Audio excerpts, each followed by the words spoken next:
All right. So welcome again. This is Arsenal preview of the Villarreal versus Arsenal. The preview.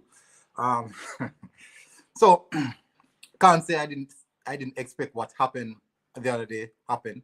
I did thoroughly expected that, but what I do know is that it was written in the stars that was that was mandatory to happen.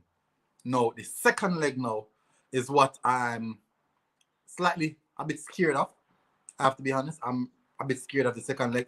But we will see how this one pans out because I do think that, as I said before, my conspiracy theory says that Arsenal will win this one. But guys, smash the like button as you come in. And I would really, really appreciate it. So we want to move straight into things at the moment. Maybe I think it's just best to address um, the theory of whole entire Arsenal fan base is talking about the takeover. It's all about the takeover, the takeover, the takeover. Everyone is speaking about Arsenal takeover. And truth and the fact is that we are still not sure about the takeover. We're honestly not sure about the takeover. We're not even sure if it will happen. Because normally something like this, it would go under the carpet and then no, snap just like that. It would happen. Then no, it is now in a case where it's no public to the public's eyes. So I think it made it a bit more complicated to really divulge into because of the entire the situation. But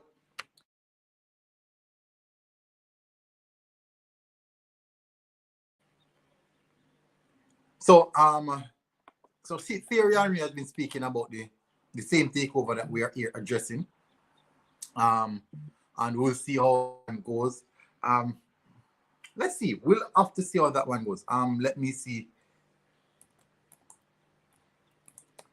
Let me see if I can bring it up for you guys so you guys can see what's happening. So, and according to news, even this morning, according to news, Arsene Wenger has actually joined the takeover, and I honestly think that's just BS. People just, I don't even know what to say. People just trying to, really and truly trying to build stories. I honestly think it's just people trying to build stories, moving into. How can I put it now? Just building stories to facilitate ideas or try to bring up as much as possible. So because it seems as if personally, I think the media would want Arsenal to be sold because that is more stories, as everyone know. And to build more stories, you have to instigate things. You have to instigate things to build more stories. But so we're going to run through a bit of what Thierry Henry said, and then now we're going to do the preview of the Arsenal. And let me read it. Let me read it out clearly so you guys can hear. All right, so because apparently everyone has been speaking. Let me see.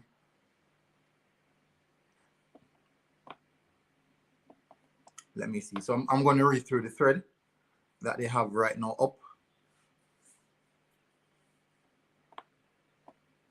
And these are from the man himself.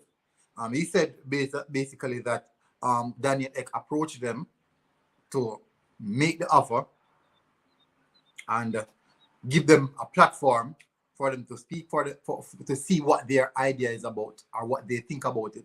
And we'll actually see that one. I don't know why it's taking so long to load. Honestly, don't know why it's taking so long to load.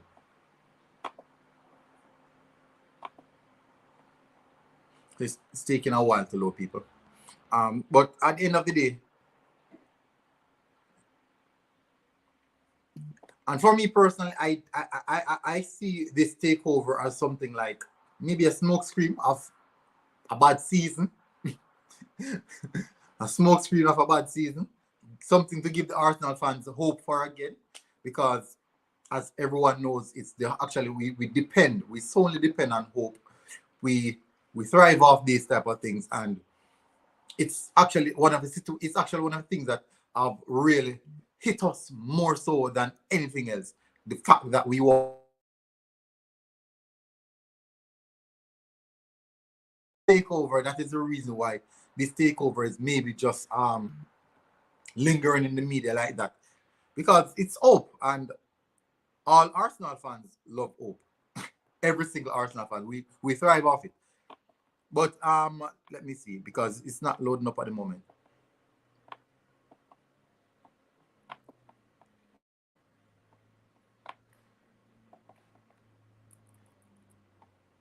So guys, as you guys come to smash that like button, I would really appreciate you guys to hit the like button. And as you guys can see, Daniel Eck, we're gonna go down now. So starting off, he said, I know a lot of people want to hear about it. It's true. Daniel is an Arsenal fan. He didn't say it for any publicity. He's an Arsenal fan has been for a very long time.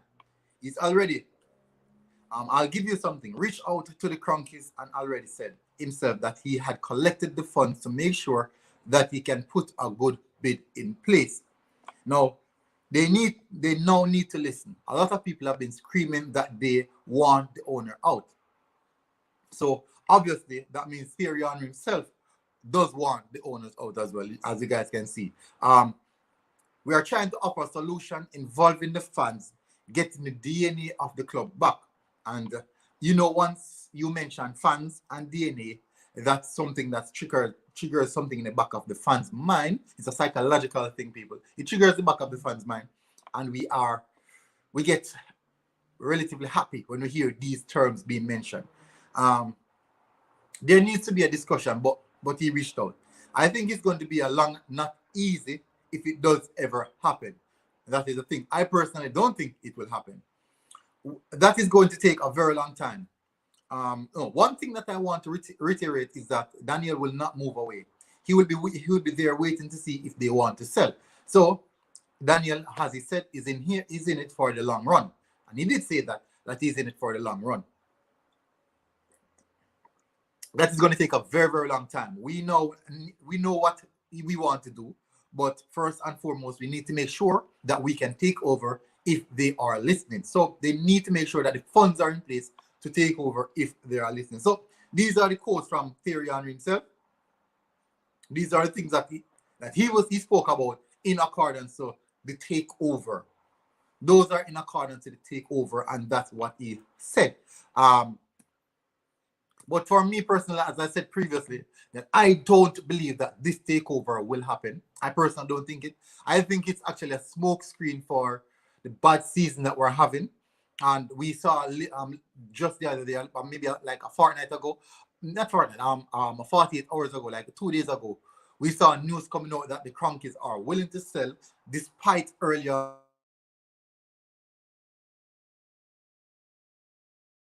hope or false hope, false security, basically.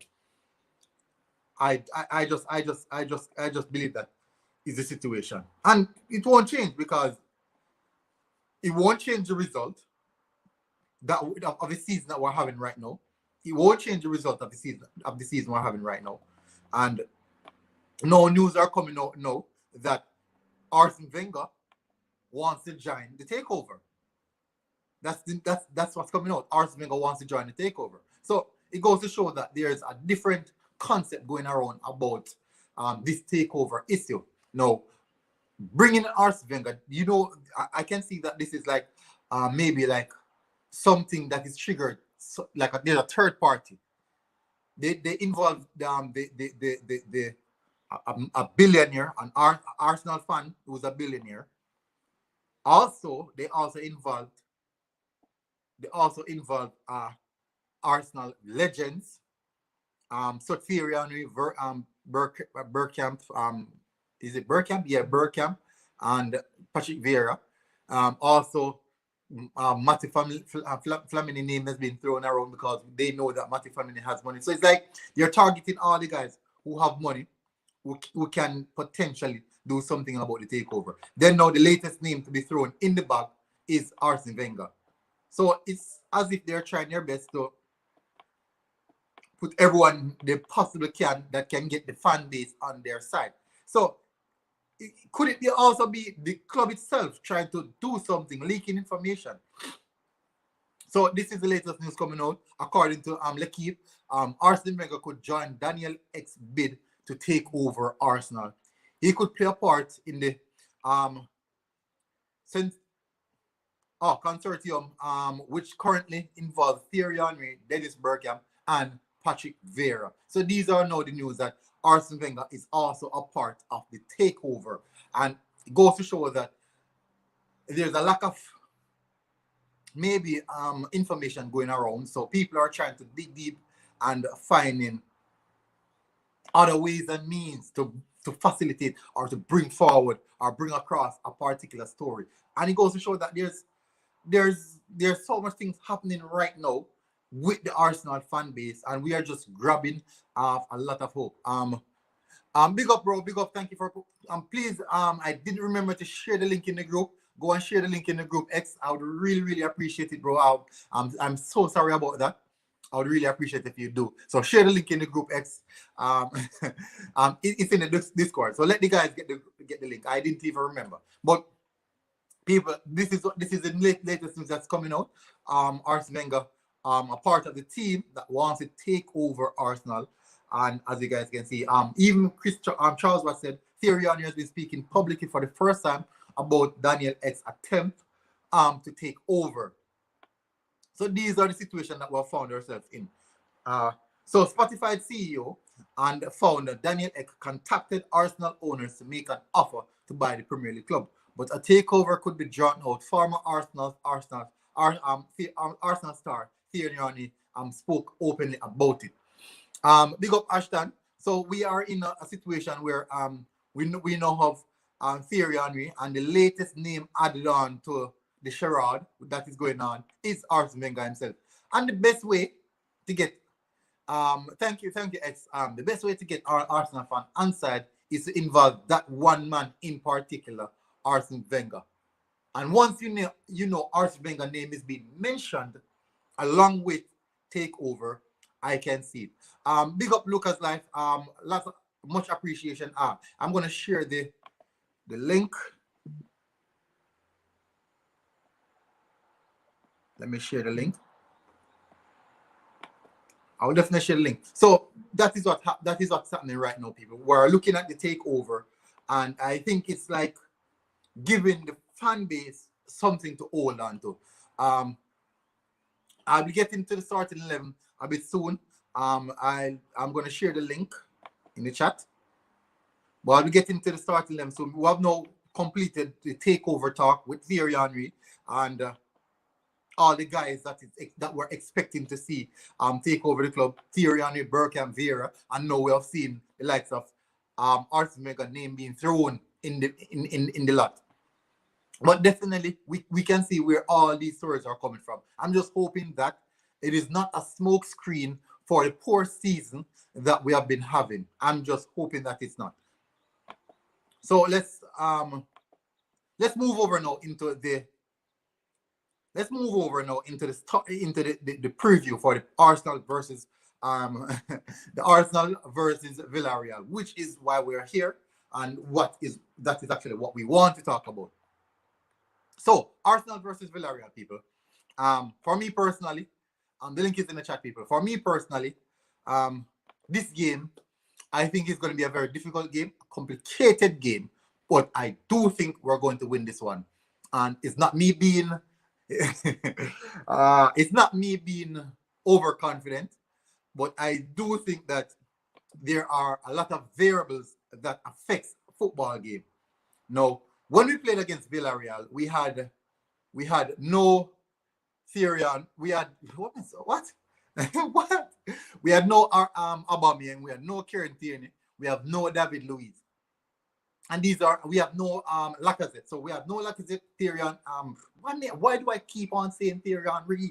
Come on. We have no Lacazette, no Aubameyang, no David Luiz, no Kieran Tierney. So that's four key players out of the team.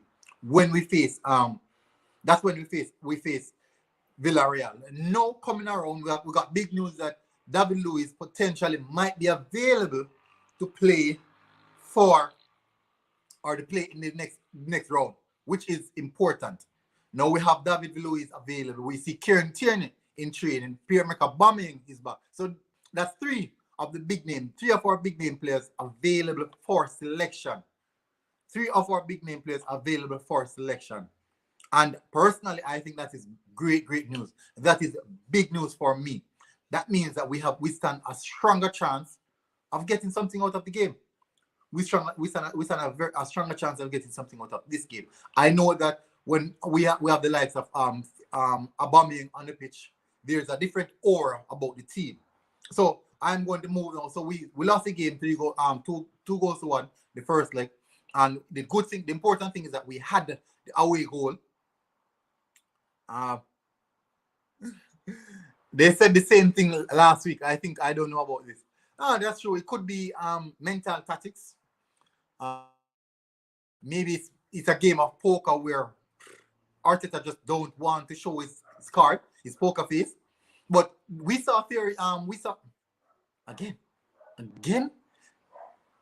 We saw Thierry in training, which is a plus. We saw Thierry in training, which is a plus, I believe. And we also saw Aubameyang play the last game, almost played a full 9. Have Martinelli looking sharp, so we have hope, and that's, as an Arsenal fan, that's what really take us to the next level. But one of the things that I know is that somehow I believe that we are going to go through is because of a conspiracy. Oh, guys, please, guys, I did a podcast with the SFG. You guys, the link is in the description. You guys can go and listen to that podcast. I didn't remember. I put the link in the description. You guys can go there. Very, very good podcast. The review of the Newcastle game, and also we did the preview of the Arsenal versus Villarreal game. So you guys can go and check out that podcast as well. SFG, you guys can go and check it out. We're going to move into the starting lineup. I think that is the next step we want to get to. Except somehow confident. I'm somehow confident. So weird. Are you confident? I am confident. I'm always confident. I'm always confident. Even when we lose, I'm always confident. Things like this don't shake me that easily. No, the thing about it is that I think that UEFA are trying their best to make money out of the situation right now. I can't see Arsenal not playing in Europe. If you minus Arsenal from Europe, you minus millions, possible billions. Oh, I'm lagging. Am I okay now? If you minus Arsenal from Europe, you're looking at UEFA losing millions. Can they afford to lose millions of viewership? The millions of Arsenal fans right across the world. I can't see Arsenal fans. I can't see the UEFA really allowing that to happen. Villarreal don't have to be in Europe. But Arsenal Football Club, with such a large fan base, has to be in Europe. We're a global fan base. We have to be in Europe.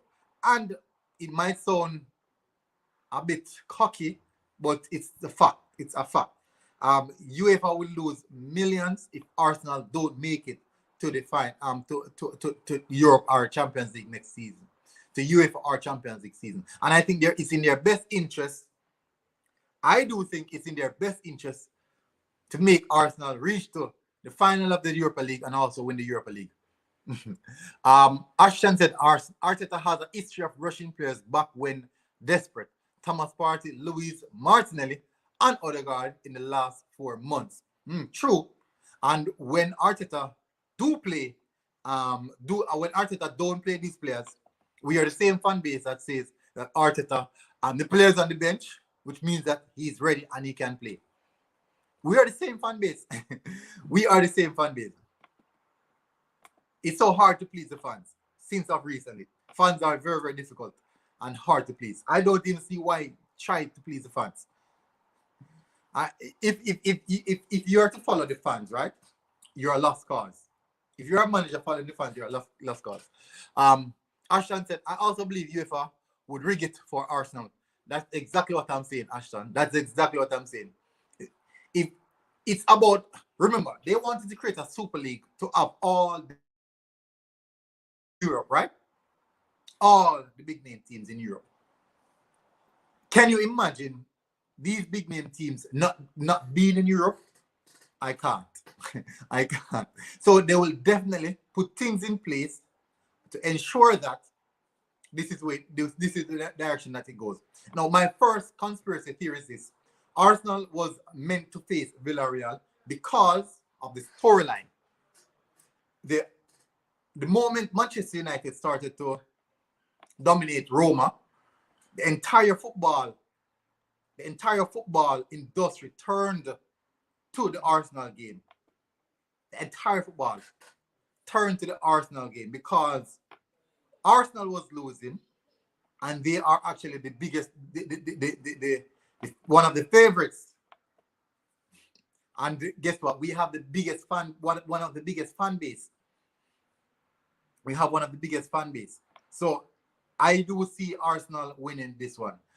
This is Lucas Life said Villarreal 2-0. We will see about that. This is Lucas Life. I think that I believe that Arsenal will win it because of the money. UEFA will lose so much money if Arsenal don't make it to Europe next season. They're not going to gain a lot if Villarreal make it through. They won't gain a lot. They definitely won't gain a lot. So let me run through the starting lineup, people. My predicted starting lineup, this will be, I know this might be a bit contradictory, but definitely it's what I am working with. So in goal, it is Leno. For me, he's the best keeper. People are going to say, everyone is going to say it has to be Ryan. I don't know why, but people are going to say it's Ryan. But for me, it is Leno. So we have Leno in goal. And then now at right back, we saw Etabiller play this week. I'm not sure if that's like a test and adjust for this weekend. Ooh, I'm not sure. But let's see, because we'll be doing a bit more attacking wise and for this one. Our ex said I wouldn't mind Matt Ryan starting. Leno has been shocking. Ryan has looked good. Yeah, Ryan has looked good, yes, but he has looked good in a few games, but over a sequence of game, who knows? But this is a big occasion. We have seen we have seen Berlin on these big occasions before. So right here we're going to go with Chambers at right back. There's reason why I want to use Chambers, because Chambers will be helpful when we switch to a back three. Because over on the left hand side, I'm using Cedric Suarez. And the reason why I'm using Cedric Suarez for this one is because I think that Cedric Suarez will be going in the advance, like possible going forward more than anyone else out of the defense line. Centre back, we have heard news that David Luiz is likely to be okay. So because of that, we'll have to go with David Luiz. But I do believe that Pablo Mari and Gabriel would actually be a better defensive pair. That's what I believe. My backline would be Leno, Saka, left back, Gabriel, and Chambers. Luiz the fit. We saw Luiz possible. Ashan said, did Chelsea miss out on Europe 5 seasons ago? Yes, they did. They did. They missed out for one season. Is it 5 or 6 seasons? Ooh, I think it's the same season that we bought. Check. I don't even remember. But they did miss out. Chelsea did miss out a few seasons ago. I'm going with David Luiz. Hopefully he's fit. Hopefully David Luiz is fit. And then I am going with Gabriel. He has looked good. He has looked good.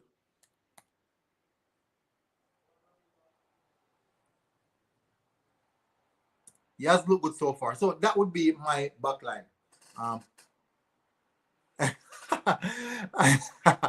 Thank you for that, X. lot of respect. Also, that would be my backline people. We have Cedric, Gabriel, David Luiz, and Chambers. I think that's not the best, but for the system that will be played, I think that's one we would want. We want Cedric to be more advanced, and we can formulate a back three and using Thomas Partey to sit deep. But guess what? We'll have Xhaka back into the midfield area. The guy who's never tired. I think Xhaka could be Clark Kent in disguise. I think Xhaka is okay. You like that backline? Yeah. I think the reason why I'm using Cedric because I want him to go down the byline. I don't want to use Xhaka. We want more attacking players, attacking minded players. So we have David Luiz and Gabriel forming a back three out of when we have possession, we form a back three and Cedric Suarez would advance. Now we now get the opportunity now for Xhaka to be back inside of the midfield and Thomas Partey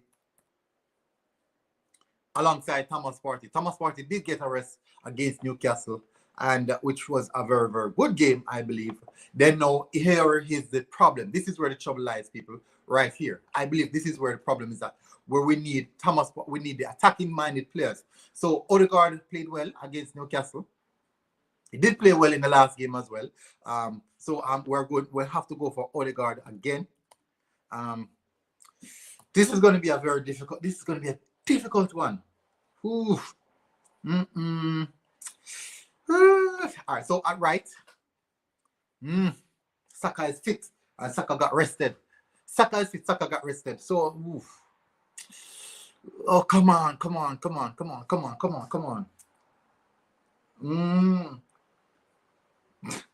All right, this is difficult, people. Up front, we know Aubameyang will be playing up front, right? So we have two spots. We have the likes of Saka, we have Nicolas Pepe, and we also have Emile Smith-Rowe. We know that Mikel Arteta loves Emile Smith-Rowe, but who would we facilitate in that position of the field? Oof. Ashan said, how would you feel about Gabriel Luiz, Chambers, Saka, Partey, Xhaka, Cedric, Pepe, Aubameyang, Odegaard? Oof. 3-4-3. So, but literally, these are the same players. So I think that actually can be. If we switch to a back three, it's going to be the same. It's going to be a 3-4-3 with the same players that you just mentioned. So let's see. All right. So over on the right hand, over on the left hand side. Over on the right hand side, I'm seeing Pepe. No, Saka.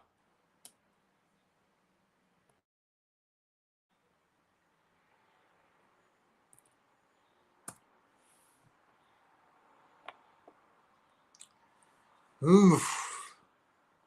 So there's people. Oh, come on. We have Martinelli. We have Saka.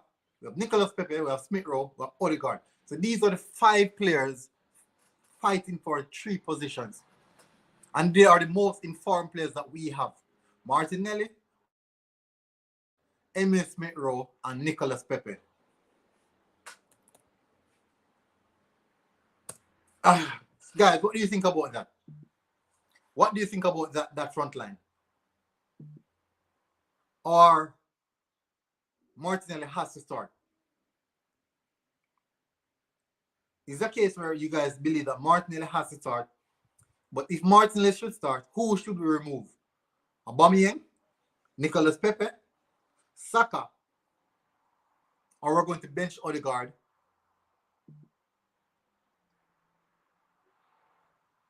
Okay, so Pepe and Saka on the wings, ESR and Martinelli to get subbed on later on if we don't score. Yeah, that's a good cause. So who would you sub ESR for? Maybe ESR for Odegaard and Saka, and maybe Martinelli for either Saka or. What people?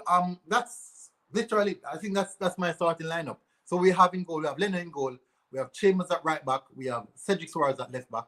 We have Gabriel and David Luiz as a centre back partner.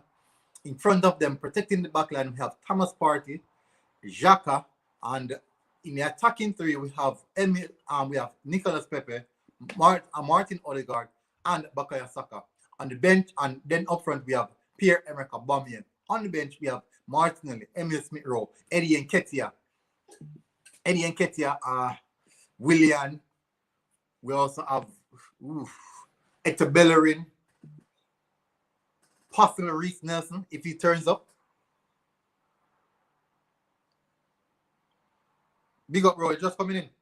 Yeah, had a madness with the internet. Okay, so well, actually, I'm in the closing stage still, so we still can run through the starting lineup. And what do you think about the starting lineup? Yeah, I agree with that. I don't think Louise would be fit though. You don't think so? Yeah, based on how Arteta is banging on about, I don't think he would be fit for this game. But for me personally, I think Martinelli has to start. Who would you start Martinelli over? That's the thing. See, I that's would what I'm change the talking about. formation though, and put Change to Partey what? as the lone CM, Mm-hmm. as the lone DM, Odegaard and Saka as the 8, and Martinelli on the left, Pepe on the right, Aubameyang up top. All right, so that's a good shout. Let's see. All right, so let me adjust it. That's a good shout.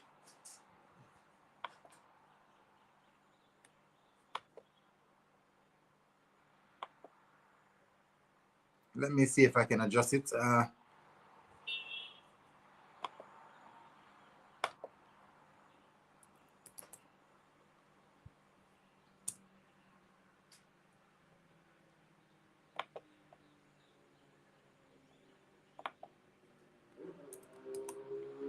Smith Rowe in the midfield area. You said Smith Rowe in the central midfield? No, I'll play Saka there. Ooh, you play Saka? Yeah, I think he can play there. Okay. Yeah, I believe he can play there. I believe he can play there.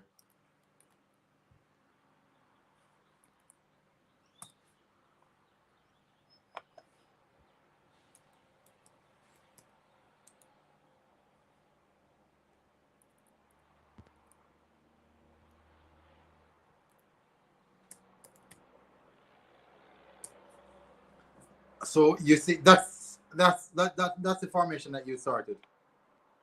Yeah, that's the formation I would start in. Because for No, me, Martinelli has to start. I think he brings the energy, and we need that. Pepe is in form, Saka is in form, Abba as well. So we need to integrate the best players in the team. all right. This is a good team, but ball retention I believe would be minimal. I don't think we're going to be retaining the possession of the ball with this team. I think this is just generally an all-out attacking team, just going all out. So big up X. Thank you for coming in. Safe journey on the road and wear your mask. Okay, so this is what I'm looking at. This is a very very good team. I would say definitely I would agree. We have Chambers at right back, Louise, Gabriel, and also Cedric at left back. Then we have Thomas Partey in the holding position. In front of them we have Saka, Odegaard. That's a high level of technical ability in midfield area right there. Then now up front we have Martinelli, Aubameyang, and Nicolas Pepe, three dangerous players that can create problem at any given time. But I do think that's a good starting lineup. But we'll see how that one goes. I will definitely see how that one goes. I think that's it for the no. Let me bring this back across to you. We saw news coming out this morning that Arsene Wenger is also involved in the takeover. What do you think about that? Well, I'm not really shocked to be honest, because Wenger was saying that the fans need to. Well, Wenger say a lot of things, but he was saying that the fans need a say into what is going to happen, and he was saying that he could be involved in it as well. But I'm not really shocked if Wenger is involved as well because he loves Arsenal. Yeah, yeah, he does. He made his name at Arsenal, so he loves us. So I wouldn't be surprised if he's in there as well. Yeah, I think there's some how could I put it? No, there's something in it. There's a bit of meat in that, I believe. But thank you for coming on, bro. People, please go and smash the like button. Make sure you smash the like button. Subscribe to DJ's Football. I'll also put the link in the description because I have to put the link in the description because I consistently forgot to put it in the comment section. But I'll put the link in the description. Go and subscribe to DJ's Football. Also, go and check out the podcast that I was on, SFG. Go and check it out. Very, very nice podcast. The link is there for Spotify and also SoundCloud link. It's all in the description. Thank you, people, for coming in. A lot of respect. Please hit the like button before you go. And people, I'll be doing my post-match review immediately after the game. And I'll be going live for that one. Thank you, everyone, for coming in. A lot of respect. And this has been Military Guna TV. And we're out.